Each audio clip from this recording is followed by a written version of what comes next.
Hello everyone and welcome back to another video on the channel, and I am back for a spoiler review for Star Wars The Rise of Skywalker, the end of the Skywalker saga. It is finally here. Star Wars movies are done until at least 2022. Honestly, I kind of hope a little bit longer, but I wouldn't mind 2022, honestly, because after watching this movie for a third time now, and also today, I watched all three of this trilogy all today, just to see how it'll work. I have a lot more thoughts on this movie. If you guys haven't seen my spoiler-free review, go check that out, because this video is going to be a little bit different, because I have some thoughts about this movie, and I think my consensus about this movie is everything in this movie is incredible. I love everything, but I also hate everything, and it's all trash, and I can play devil's advocate for myself for everything that happens in this movie, and I think it's a fascinating movie to think about, because everything works, and then everything fails so incredibly hard, and it's really fascinating. So let's get into this. Let's just go play by play throughout this movie. So this movie, what is that? I am Emperor Devil's Advocate, and I shall disagree with everything you say. Really? It's kind of rude. Anything you say is trash. Well, I guess we're dealing with that guy for this video. So let's just jump right into it. The opening crawl of this movie is incredible. I absolutely loved it. It says the dead can speak, and it starts right away with Kylo Ren going to Mustafar to go to, I guess, Vader's castle. I think maybe a little bit was cut out because we can't really tell that it's Vader's castle. But he goes to Vader's castle to get this Sith. It looks like a holocron, but it's just a Sith wayfinder to find his way to Exegol, which is the Sith planet. And he finds Palpatine there, and he's all hooked up to this contraption. And I have mixed thoughts about Palpatine being in this movie, but this opening sequence is really great, and I love that opening crawl. Yes, you can feel how shoehorned I am into this movie right from the beginning. And I would agree. I do think that the movie just kind of needs an excuse for Snoke to be gone, and because people, people complained about Snoke, and who is Snoke, and what is he, and Rian Johnson just kind of, said he doesn't necessarily matter because it's Kylo Ren's story, and then J.J. Abrams and Kathleen Kennedy and everybody behind the scenes freaked out, and they did shoehorn Palpatine in, but I really liked how he was used, and what he meant for certain characters throughout this movie, although I hate one specific character choice, which we will get into a second. Spoiler alert, it's Rey being a Palpatine. I'll get into that, but let's just keep on going. Let's just keep on going. So another thing that this movie does very, very well is this movie is very, very fast paced. It just goes. It's like a freight train. And we start off on Mustafar with Kylo Ren, and they go straight to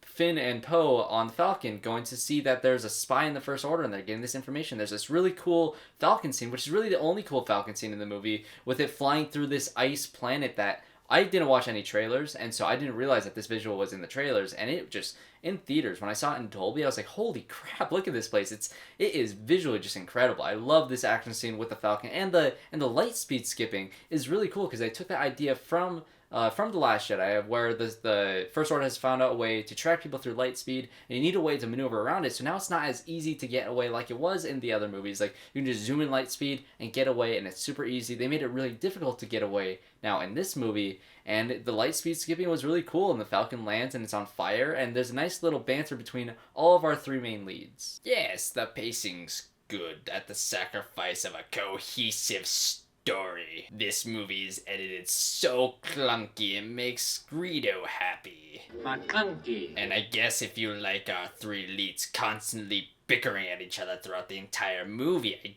guess it's some good chemistry. I thought the banter between Rey, Finn, and Poe at the beginning of this movie was really good, and they start arguing between Poe and Rey, and they have this like back and forth that I thought really worked for me. I get that they're bickering the entire time. I can really see that argument, but I thought it was cool having a time jump up. I think either a year or two after the events of Last Jedi, and you really get to see that their relationships have really evolved since that movie, because we had no time in between Force Awakens and Last Jedi, and it's nice to see where these characters ended up. So Finn, Rey, Poe, Chewie, BB-8, and C-3PO all go on a mission to find this dagger that will lead them to Exegol, and it has ties to Rey's past and that ship that you see in Force Awakens that flies off, that leaves her on Jakku, and it has all these ties to that, and this desert planet. It's actually, one thing that I really love about this series is the characters. I'm really bonded with these characters, especially with Rey, and her just pure optimism and joy of seeing this planet and all these weird celebrations going on. And her conversation with that little alien girl was really sweet. I really like that scene, because you see,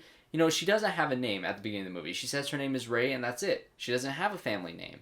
And I really like that dynamic that she has, and just the wonder of her from The Force Awakens and from The Last Jedi, of her, seeing the world, and like, I've never seen anything like this before. And she's just really a really naive character in that way, and she hasn't seen the galaxy, and she's really enjoying her time in this planet at the beginning of this movie. And this is the first instance where you get to see a brand new force power that, spoiler for The Mandalorian, is also in The Mandalorian with Baby Yoda, and this force healing ability. And I love this power because it just kind of, it makes sense for me, especially how they explained it in this movie. When Baby Yoda did, I was just, okay, I guess the force can heal people now. And in this movie, they explained that you're kind of transferring your life force or your energy to the other character using the force, and I really like that idea. That's not how the force works. I guess if you can heal people, you can do anything.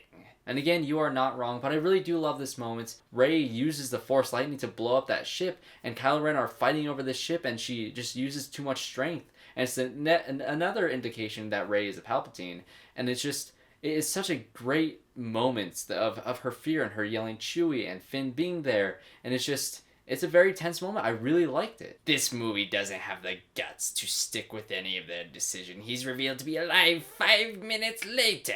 Things just happen and they move on from it so quickly. She blows up the ship and they're all running to the ship, and all of a sudden their ship is in an asteroid field. How did they get there? How did they get away? And then Hux is all of a sudden the spy, and then he's killed 5 minutes later, and they did nothing with that storyline? What the heck was that? There are a lot of things that just happen in this movie, and they move on from it really quickly, like Chewie, blowing up and then not blowing up, and like Hux being a spy and being shot, which I really actually liked Hux being a spy. I thought it actually added a lot more cohesiveness to his storyline, because in the first movie, he's kind of that, he is more of a threatening lead in the First Order, and Snoke trusts him, and Kylo Ren just kind of pushed it on the side that, why do you need this guy? And then the Last Jedi, he's just throwing him around because he finally gets power, and he does treat him like crap because he doesn't think he needs somebody with no power in the Force to be that high up in the ranks, and he throws him around. So it makes sense why he would want to have Kylo Ren lose. He doesn't necessarily want the Resistance to win. He wants Kylo Ren to lose because he hates him so much, and I like that turn of his character. But he does just kind of get shot 5 minutes later by Richard E. Grant, and it just kind of happens. We do get introduced to a new planet and some new characters with ZORII, BLISS, and Babu Frick, who are some of my favorite characters in Star Wars. Now, I actually really loved the dynamic between ZORII and Poe. I think you got a lot of backstory with him being a spice runner, and that the jokes that he has back and forth with that. And I really love that you can tell that they had a history with each other, and when they give each other that look at the end of the movie, I really like that, and I like that she's able to give away her little chip to get away. I think that's some great characters, and I would love to see a Disney Plus show with ZORII and Poe, either set in the future or set in the past. I'd really like to see that. Of course you would, you Disney shill. ZORII does absolutely nothing in this movie besides somewhat threaten our heroes, only to be a good guy 5 seconds later. But can you say anything bad about Babu Frick? Huh? That cute little puppet? Shit. And I think this movie surprisingly handles C-3PO very well. This is my favorite version of C-3PO in all the Star Wars movies. I think in Empire Strikes Back, that was my previous favorite because he was the butt of all the jokes and he was great comedic relief in that movie. But in this one, he actually has stuff to do. He actually has to translate the Sith inscription on this dagger, and it's against his code, it's against his programming, so he can't do his only purpose. His only purpose is to translate stuff, and he can't do it because it's in the Sith language, so they had to turn his brain to mush, and he was very funny in this movie, and they had to reset his circuits, and he essentially dies in this movie. He says goodbye to his friends, his memory is wiped, and the movie does, bring him back by the end of it, but I think it was a very fun choice with this character, and they brought a lot of comedy with C-3PO running through the snow with a jacket on. It was really fun. I really liked it. I think most of our humor from this movie came from either Poe or from C-3PO or from D-O, which is another droid that's introduced, which, D-O doesn't really have much to do, but I love the voice. I love how innocent and roll the squeaky wheel thing that was really funny. I don't know. I just thought the droids in this movie had a lot of fun and just lighthearted nature to them. Well, you said it yourself. Dio was a useless droid that had no reason to be in the plot besides selling toys. And why do you have to erase C-3PO's mind just to bring him back by the end of the movie? Have some balls, movie. Do something risky. Kill a character or two. And I think a lot of people's arguments about this movie is that it really does ignore, and it's kind of like a jab at any Last Jedi fans, which I would honestly disagree with. I really love The Last Jedi. I just watched it today again, and it's it's a movie that takes a bunch of risk and it subverts all expectations, but I think it really worked for me. I think when you're in the 8th film in a franchise, you have to do things different to keep it fresh and new. And I think the Force powers that were introduced in The Last Jedi were fascinating. This Force connection that Rey and Kylo Ren have was awesome, and seeing that continue in this movie, but go even farther to where they can fight with lightsabers through this connection they have. And Kylo Ren snatches the necklace off of Rey and he finds out where she is, and they slash the stand that's holding Vader's helmet, and he uses the Force to pull it on his side, and he knows exactly where she is. And it's this very cool dynamic in this fighting, and it's such, I think that might be the few lightsaber scenes that are in this movie are great. That scene where they're fighting in those 2 different locations, whenever it would pan behind somebody, it would show up in the different location. It was awesome. I love this Force ability. It's probably my favorite Force ability in all of Star Wars. This connection that they had from Last Jedi, now transferring over to where they can fight in that connection. That was really cool. And again, that's not how the Force works. Since when can you teleport things across the galaxy or Force-scape across the galaxy to talk to your Force boyfriend on the other side? You Romeo and Juliet crap can get out of this movie. But they end up rescuing Chewie and getting away, and Rey finds out in this scene that she is a Palpatine, which brings me to my biggest issue with this movie that I absolutely hated. I did not like the fact that Rey was a Palpatine, because I don't think if you take that storyline out of this movie, there is no difference. You can have Rey still be a nobody and have Palpatine going after her because she's so powerful, same way as him going after Luke as Snoke. And he's going after Luke because he's the Last Jedi. He's the biggest threat to Palpatine, and he wants to take him out because you can't have Luke Skywalker around if you want to raise the galaxy when he's the one who took you down the last time. So he wants to get him out, and he trained Rey, and now he wants to get Rey out, and you can do a story where Rey is a nobody, right? And, Palpatine wants her because she's so powerful and because she's an anomaly. And you can have the reason why she's so powerful, because I know all the fans complained that she's a Mary Sue and she's so powerful and it's not explained. Like, how can you be so powerful if you're a nobody? Why not? How does Palpatine have so much power? Does he have a family bloodline, or is he the first in that bloodline that was powerful? He probably was. And if you need to be like the daughter or son of a Force user to be a powerful Force user, what about Palpatine's son? Why did he just let himself get stabbed by that random Jedi hunter? Like, it makes no sense. And when you look back at the other movies and you hear certain lines of dialogue that Snoke says, especially the fact that Luke and Leia both knew that Rey was a Palpatine, I guess Rey could have, or Leia could have found out that Rey was a Palpatine around the time when Han saw her, and I guess Han and Leia knew, but by the beginning of Last Jedi, Luke didn't know that she was a Palpatine because he asked who she is. And so I guess Luke figured it out then, and maybe Han and Leia figured it out in the time between Luke leaving and Luke coming back. So, I don't know, it feels like a stretch. It feels like, they had to have her be a Palpatine to please some fans, and I do think in some ways it works, because I get it. I really like the storyline that even though Rey is a Palpatine and she has that evil Sith blood in her, it doesn't matter, because Leia trained her anyways because she had a good soul to begin with, and I love that idea. But every time that they said she was a Palpatine, the way that it was revealed and the way that it was handled, I thought was very sloppy. I felt like they only had 2 years to write this into the movie, and they didn't have enough time to really smooth out all the edges, because it just seemed very forced. But she was so powerful, she needed my blood to be able to take me down. Nobody can take the Emperor down unless they have some prophecy attached to them. They need to be powerful for a reason. They can't just be powerful for the sake of being powerful. But then you're taking out that storyline that anybody can be special, because it really does. That's the one thing that I love about The Last Jedi, and that mirror scene that she has when she goes into that cave under the ground and she sees, like, who are my parents, and she sees herself. That scene makes no sense anymore. And I love the idea that somebody can just be like Broom Kid. I know everybody hates Broom Kid, and I don't like that scene necessarily either, but I like the idea that it makes me feel like I can be special. It's a good message to give. I love A New Hope because it's this random farm kid who goes up and saves the princess and saves the galaxy, or is really saved by the princess, and then he saves the galaxy. But you know what I'm saying. It's just, anybody can be special. I like the idea where it doesn't have to be a prophecy, it doesn't have to be a famous bloodline. You don't have to be the son of LeBron James to be a good basketball player. Because how did, like, that's true, he is a great basketball player, but how did LeBron James become a great basketball player? He was good already. He doesn't have a famous dad that's an incredible basketball player. You can come from nothing and be special and be the beginning of a bloodline.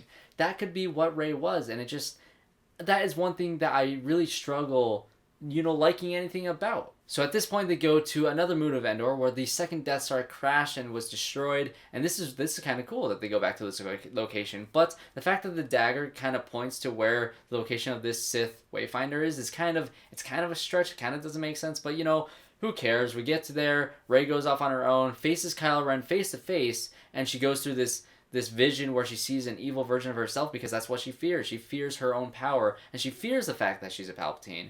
And she fights Kylo Ren, and this is where we get another great, extremely intense fight scene, this lightsaber scene between the two. And my friend told me after the screening that we had that his fighting style is really great, and their fighting styles, like, going against each other, is very unique, and they stop each other's blades with the Force, which is also a new unique power that they use in this movie, which just makes sense. And I love this fight scene, and it results in Leia stopping Kylo Ren, using the Force to give everything that she had to redeem, or I guess not necessarily redeem Kylo Ren. I think I would make the argument that Kylo Ren wasn't necessarily redeemed, because throughout the entire trilogy, he's always been conflicted by him killing his dad. He was always torn apart by this choice that he made, and he never really got over that fact. When he had a chance to kill Leia in Last Jedi, he didn't. He killed Snoke because he didn't want that power over him. He wanted to make his own decisions. And by this movie, he needed to be able to forgive himself, so he had that scene with Han. That's right, Han Solo is in this movie. Harrison Ford came back,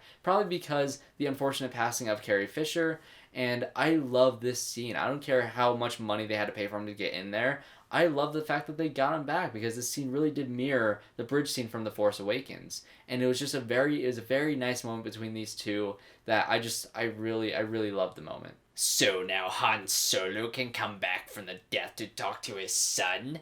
What kind of Force power is that? That's not how the Force works. But then they gave a quick explanation that it was a memory of his, and I guess it was a memory. It was all in his head, I guess? I don't know. It's kind of confusing. I kind of agree with you on that one. So Ben Solo decides to be on the side of Rey, not necessarily becoming a Jedi. I don't think he necessarily becomes a Jedi. He uses Luke's lightsabers, and he is Ben Solo again, but he chooses to be that, and he chooses to fight for Rey because there's a dyad between the two that they say. There's a dyad in the Force that hasn't happened in generations, and they have this connection with each other. That's why their bond is so strong. And I love this idea. I love how, like I said, I'm not sure if redeemed is the correct word for it, but I think he was always fighting to choose on what side he was, and he finally did choose that he wanted to be on the side of Rey. He didn't want to be on the side of the Jedi. He didn't want to be on the side of the Sith. He wanted to be on the side with Rey, somebody that he truly cared about in this very, very complex relationship that those two had, that honestly, with, there was a kiss at the end of the movie, that would have ended up in a very abusive relationship that probably would have ended up like Marriage Story with Adam Driver. I think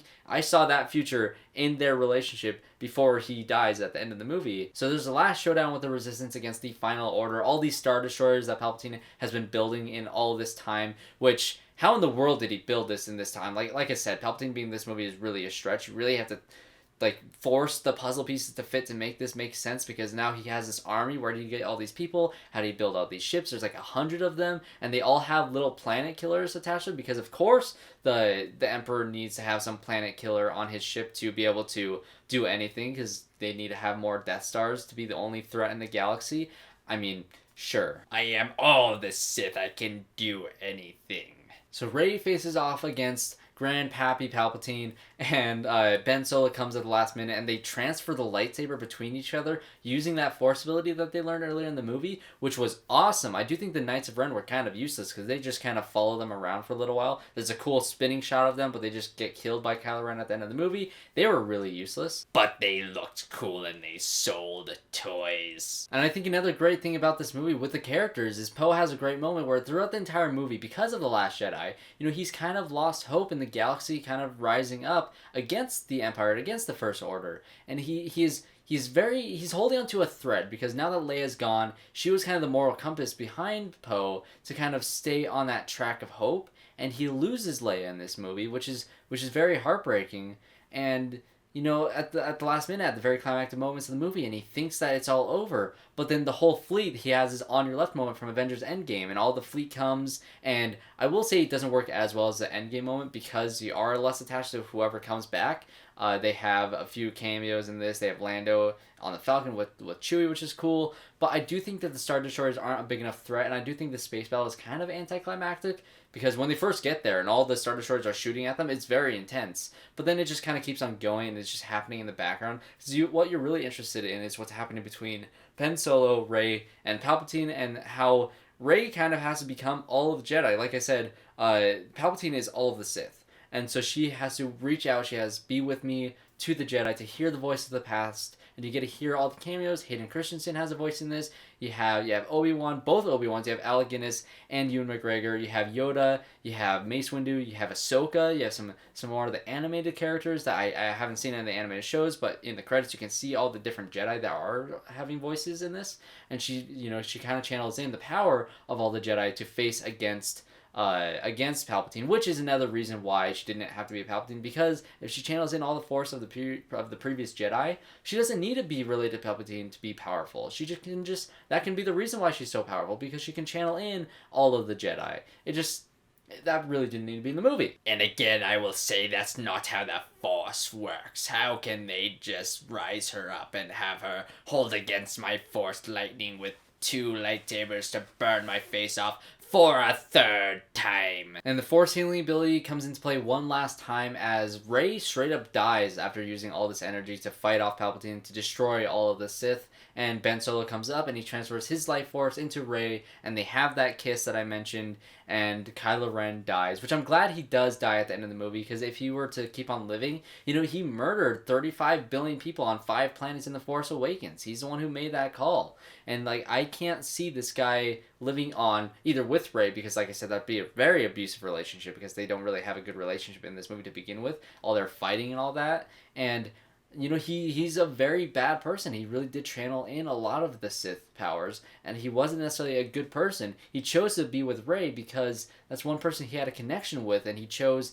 her over Palpatine and Snoke, and I like that idea, and I like that he goes away in this movie. And so we have our happy ending with the Resistance celebrating. You have that weird scene with JANNAH and Lando talking about where they're from, and I guess it's insinuated that they're related in some way, which I guess makes sense since JANNAH says that she was a stormtrooper and she was taken from away from her family when she was a kid. Same thing with Finn, which also I have to mention the fact that all of the stormtroopers that defected from the First Order are slightly Force users. They're not necessarily Force users, but they're Force sensitive, to where Finn is able to feel when Rey dies. Finn is able to, have these instincts like, we have to do this because I have that feeling. And I love the fact that all these stormtroopers that move on and do something good with their life and are able to get past the brainwashing that they went through as children, it's because they're Force sensitive, and I really like that idea. So we get to the final scene of the movie. We have Rey going back to Luke Skywalker's little huts from the original movie, going back to Tatooine. You hear some Jawa say "Utini," and you have all that experience, all the nostalgia. You go back. They take both Leia and Luke's lightsaber, which I didn't even mention Leia. I'll mention her in a second, but they take both the lightsabers and she buries it underground, and it's revealed that she has her own yellow lightsaber, which is awesome. I love that it represents neutrality and the protectors of the Jedi Temple, and the fact that they, were kind of protectors of it, not necessarily Jedi or Sith. They were kind of more in the middle, and I love that they went that direction with this movie, with Rey's character. And she says that when that random woman comes and asks, who are you? You're Rey? Rey who? And she says Rey Skywalker because she sees Luke and Leia, because they are truly the ones who raised her. And the fact that she's a Palpatine by the end of the movie doesn't matter, because at her core, she was a good person. She really does earn the name of Skywalker. She has that passed down to her because she has earned it. I thought it was a very lovely moment. And I thought it was one of the best final shots in the entire movie. I love the ending of this movie. How dare her take the Skywalker name? She was a Mary Sue. She was a Palpatine. She was such a boring character. How dare her stain the name of Skywalker? Are you defending the Skywalkers right now? No. Well, you know what? I'll hit you with one thing that you absolutely cannot argue against. The way they used Leia in this movie, I thought, first time I saw it, I thought it was a bit jarring because they did use deleted footage from episode 7. But watching this movie again and again and seeing how they really did, it's very uncanny how they took this old footage and worked the script around the dialogue she had. And they had a very nice send-off for her character. And I thought it was a lovely moment, very respectful for Carrie Fisher. And you can't say anything about that because I thought they handled Leia as well as they possibly could have in the most respectful way they could have. And I love that they used Leia in this movie the way that they did. And you cannot in any way say that John Williams' music was bad in this movie. He is excellent, as always. He has an excellent score, and I love his composition of Rey's theme and Kylo Ren's theme, how they kind of use that. By the end of the movie, Kylo Ren's theme kind of had a different meaning, and Rey's theme got dark at sometimes, and I don't know, I love the score of this movie, and the Rise of Skywalker clip, or the track on the album, is incredible. Listen to that immediately, I love it. So be it. You win this time, Jedi. So that is my spoiler review for Star Wars The Rise of Skywalker. I hope it's not too long. I think it might run a little long. But if you made it all throughout this video, if you want to see more Devil's Advocate Palpatine in future videos, let me know. I had fun making this video. I had fun talking about Star Wars for once, I think that everything in this movie is both great and terrible. I was able to think of positive and negative things about pretty much anything in this movie. And when I went into it tonight, I think turning your brain off and watching this movie is the wrong thing to say because a lot of people are saying that right now. But I think it's walking to this movie, accepting what happens, and just enjoying the story as it is, and not thinking, oh, it should have been this way, it should have been that way. Because when I went to this movie tonight, accepting the fact that Rey was a Palpatine, I actually really liked the fact that she was, and I liked that it didn't necessarily matter because, she was her own person, she was a self-made person, and she, became who she was because she was a good person, because of her training with Leia and with Luke. And I love that aspect of it, even though I hated the fact that she's a Palpatine because I thought it was super unnecessary. But I loved it at the same time when I watched it. So go into this movie just with an open mind. Go into it thinking that's, accepting what happens in this movie, and you will really enjoy it. I really enjoy this movie. In terms of rankings, I won't make my ranking list right now. I have it pretty low. But then again, I really like this movie. I only really dislike 2 Star Wars movies, being Phantom Menace and Attack of the Clones. Those 2 are really bad. I like the rest of the movies. I really like this movie. So thanks guys for watching. Subscribe to the channel. I hope to see you all in my next one.